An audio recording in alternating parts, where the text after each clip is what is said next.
Okay na. Ito, magandang hapon po, mga araw. Ito na po yung ating finished product ng ating tinatawag nating, lilinawin ko po ha, ako yung medyo may pagkakamaling words kanina, yung hindi po foldable, yung ito po ay foldable table. Lilinawin ko po kasi kanina, folder na nabanggit ko, foldable. Ang ibig sabihin po, napo-fold. In Tagalog, o sa Tagalog po, ito ay natitiklop. Paano nga ba, Sir, paano nga ba natitiklop itong ginawa mo? Ito po ha, yan. May gulong po, yan. Namomove, kita niya? Kita ba, may? May gulong. Bubuhatin ko ha. Ayan, may gulong po yan. Kita? Yung 4 na gulong, ha? Okay, ayun pa. Ito po na yung finish kanina kasi medyo naputol yung video po kanina, At ito po yun, At naipaliwanag ko naman yung mga kagamitan ko doon. Paggawa uli po at meron po itong kasunod pa ha. Ito po ay kasunod yung pong nagpapagawa sa akin, yung kapitbahay ko, cabinet naman po, ha? Cabinet ng mga border nila. Ayan po, so, ang ganda, Ayan. Okay, yan po. Iikutin ko ha. Iikutin ko. Kasi nga may gulong. Ito finished product natin, paano ho natitiklop, foldable table, hindi folder table ha. Foldable. Okay. Paano po? Tiklop natin. Ayan. Isa. Kita ba? Ang galing. Tapos, ayan, paano po napapalaki? Ayan, Ito naman. Ayan. Parang may pakpak ka. Ayan, ayan. Ganyan po ha. So ngayon, ang gagawin na lamang po nila dito ay lalagyan po nila ng holder dito, tutukuran dito. Meron po akong ginawa ditong tutukuran na lang para hindi para mag-balance yan po meron pong 3 kilohan kita ba kita mo yan sabi ko nga sabi ko nga po ay kapag lalaki ang bibili yan ay di titimbangin, kapag babae naman po kikiluhin.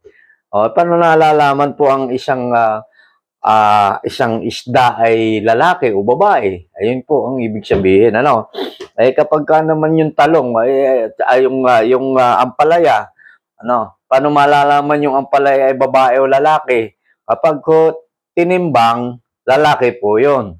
Kapag kinilo, babae yun. Yan po, yan na yung sabihan, okay? Yan yung kasabihan. Okay, ito po ha. Ito po yung finished product niya ha. Titiklopin po natin. Hindi folder ha. Foldable table. Yan ha. Yan yung galing. Galing. Napapaliit. Yan po. Yan po yung ating ginawa. Wow. Di maliit na. Tapos isasakay po sa yan, ganyan lang kagaang, mabigat pa nga yung isang kahong lansones. Ganyan kaya, lagay na ito sa sasakyan nila, Tapos, pwede po namang yung patungan ka nila ng mga gulay o prutas nila sa loob ng sasakyan. Pwedeng patungan, yan, order na kayo sa akin, para, ito po ay napakatibay, ating pong sasakyan, titingnan ko nga kung matibay. Ganyan. Kita ba, yan, ganyan. Atibay. Ay palagay ko naman kahit 3, kaya, yan. Okay, so ito po yung ating finish na ating ginawa. Okay? So, yan po, Ngayon, tuloy-tuloy na tayo, ha? Ngayon, natapos na po itong aking project na ito. May mga kasunod pa po yan. Sigurado po, may mga kapitbahay pa akong mag nakita ito, magkaka-interest. Yan, basta lang kayo ay merong mga materialis at sa mga piyesa, yung mga tools, ano ho, itong mga tools na ito, nakikita, pakita mo yung ibang mga tools ko dito, may, maliban doon sa ibang tools doon, ayan yung mga tools, ay, sagot ko na yan, ano, basta ho kayo ay mayroong mga materyales, ano, na ating gagamitin. Pwede na po yan, ano. Siguro po naman okay na ito. May quality na rin ito. May bracket pa po yan ha, bawat corner ha. Yan, may bawat corner, may bracket. Ito pong kabila, bubuka ko ulit, no? Meron pong bracket ha, ayan. Bawat kanto ha, para hindi ho tumama yung ito yung kagandahan nitong project na ito. Dapat po ito medyo malapad nga no? Pero okay na rin po siguro yan sa ating mga kulang pa ako na isang screw dito. Bukas ko na lamang aking ikakabit. Kahit tumama po ito sa mga kantuhan, no? Hindi ho masisira yung plywood. Yun po ang protection ng ating bracket, ano? Corner bracket niyan. Kita ba Kita ba itong aking pinuturo? Ito ko kabila. Ganun din, meron din, ano? Ibubuka po natin din, no? Ayan, meron din po siya, ayan po. Maluwang din ano? Maluwang din. Kahit tatlo silang nagtitimbang dito, meron pa silang mga patungan ng calculator kasi tigigisa sila ng calculator, tigigisa ng timbangan. Hindi lang pwede magkilo yung magtimbang isang timbangan, tayo isang calculator, naghihiraman. Hindi po, ano, sumali, yung timbangan na lamang po, halos ganyan lang kalaki, no? Halos ganyan lang. So, pwede silang tabi-tabi dito. Pwedeng na doon yung isa, nasa gitna itong isa, yung isa na doon. Nagtitimbang, ano ha? Okay. So, yun po ha. Yan, ang kagandahan, may bracket ha. Bawat corner meron. Na? Ito lang isang hindi ko nilagyan dahil tatama po naman doon sa isang kantuhan. Ano? Hindi ko nilagyan yan. So, lahat ng kantuhan merong tinatawag na angle bracket. Na? Yan po yan. Yan Okay. Yan po. Matibay yan. Kasi pag tumama ho yung kanto na yan, mga kanto na yan dyan sa tinatawag nating semento, hindi ho mapupunit yung ating plywood. Yun yung protection. Na? Yun yung protection. Ito'y DIY ko po ito. Ano, ibig sabihin ay ako rin ho yung kumbaga, marami na nitong gumagawa pero ako lang po yung ika nga nag-design nito. Na? Okay. So, foldable table. Ulitin ko po kanina. Folder table ang nakalagay. Okay. Natitiklop na lamesa. Napapaliit. Namumove, may gulong, no? Tapos, napapaliit. Ano? Okay. Doon sa mga nanonood dyan, PM lang kayo sa akin at ating gagawin kung meron tayong mga gagamitan ng materyales, no? Kumpleto po tayo sa mga tools Pinakita ko sa inyo yung mga tools na aking gagamitin. Okay, ngayon, tapos na po itong isang project kong ito. Dadako po naman tayo sa ating natapos o hindi matapos-tapos na porsyong electronics. Ano? Yan, titiklopin ko muna ha. Ganyan po. Galing. Ayos na. Yan po ha. Papasok naman tayo sa susunod na content ko sa inyo, ano? Kasi medyo natagalan, pakita mo rito, no? Kasi umorder pa ako sa online ng isang diode, ano? Yung klase ng diode. Ang tawag po ay bridge type diode, ano? Ito po yung hawak ko. Kita ba,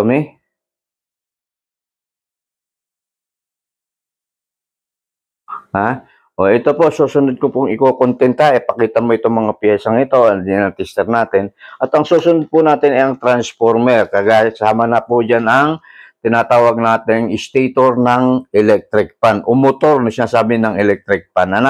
Ito po yung sinasabi ng ibang motor ng electric fan. Kasama na po yan. Ito po yung bagong winding siya, At ating pag-uusapan dito, kung alin dito ang para sa capacitor, kung alin dito ang tinatawag nating primera, segunda, tercera, yung tinatawag nating speed. Now, number 1, number 2, number 3, o yung tinatawag nating low, medium, at saka high. Meron, yan po mga tawag ha sa mga electric fan ha.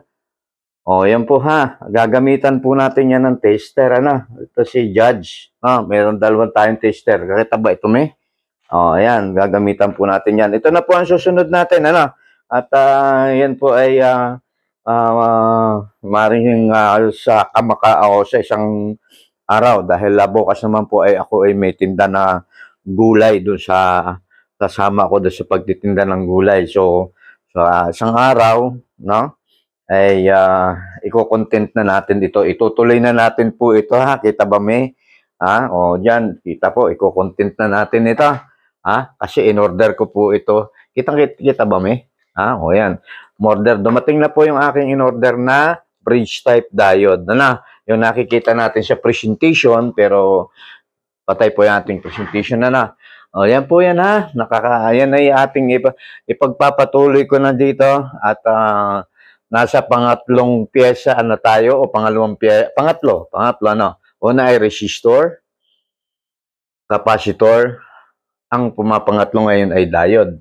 Andun po sa ating 6 na uri ng pyesang semiconductor. 6, nasa pangatlo na po tayo ha.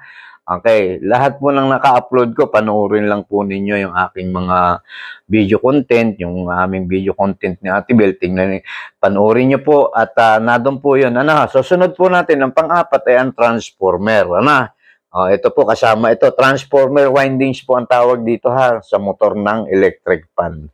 Sa transformer po yan. Mabilis na po ito ngayon. Dahil ito nga, medyo may katagalan lang ay yung color coding, yung resistor natin. Sumunod na yung capacitor. So, nasa pyesang diode tayo. Okay. Tapos na yung aking table. Pwede rin pala itong aking, pwede rin mag-lecture din pala ako sa labas. Pwede rin pala akong content sa labas. Dala ko lang itong aking, gagawa lang ako ng ganitong table. Okay, so muli at maraming salamat po at nagpapasalamat ako na sa Panginoong Diyos, sa Diyos, sa Panginoon at sa mga taong tumutulong sa akin kagaya ninyo. Pakishare lang po, follow, share at mag-comment po kayo.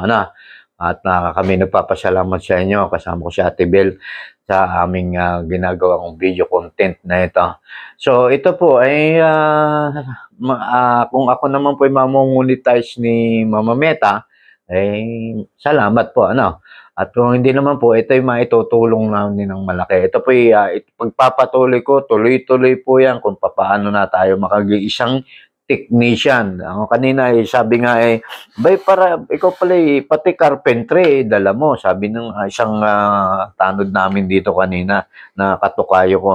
Sabi ko, oo, kasi ako ay furniture and cabinet making ang tawag nito. Sa TESDA, woodworking. Ako po yung merong kaunting kaalaman sa woodworking. Kaya ito yung nagagamit ko. Yung mga course natin, practical electricity, yung electronics, computer technician, computer science, driving, automotive, refrigeration, air conditioning.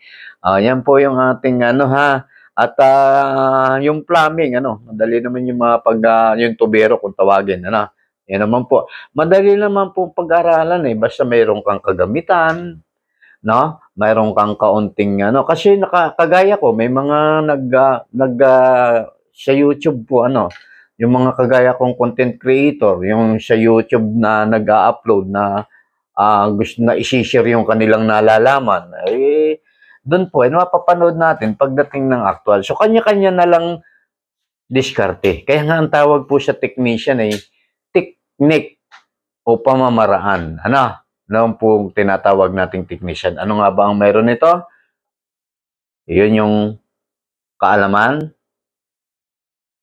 kasanayan, kakayahan, at yung 5 nating K, kasama doon yung katyagaan at maging masipag. Yung ating K, yung tinatawag nating karunungan, kaalaman, kasanayan, kakayahan, at kasipagan. Ayun po yung ating dapat naging puhunan. Ano? Ang tayo naman po dito sa mundo, binigyan tayo ng talino, bili naman tayo ng tinatawag na karunungan ng Panginoon, magagamit natin ito. Ano?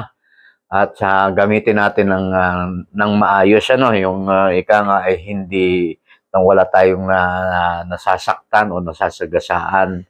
Ha? At doon sa mga nagbabasa atin, di atin pong itatama kung ako ay merong kamalian. Ano? At yun nga po, at ako'y ito na, itutuloy na po natin ito. Tuloy-tuloy na po at ako'y may i-orderin pa po ako sa online yung sa tinatawag nating IFT transformer, ano, kasamahan po ng ating rotor ng ating stator na. Okay. So maraming salamat at tuloy-tuloy na po ito at ito'y magandang hating gabi na po dito at medyo ika nga ay gumagamit na. Ako po ay nagpapasalamat. Paki-share lang po ninyo, mag-comment po kayo, follow nyo po ako, at mag-comment po kayo sa akin, kung ano ang inyong gustong itanong.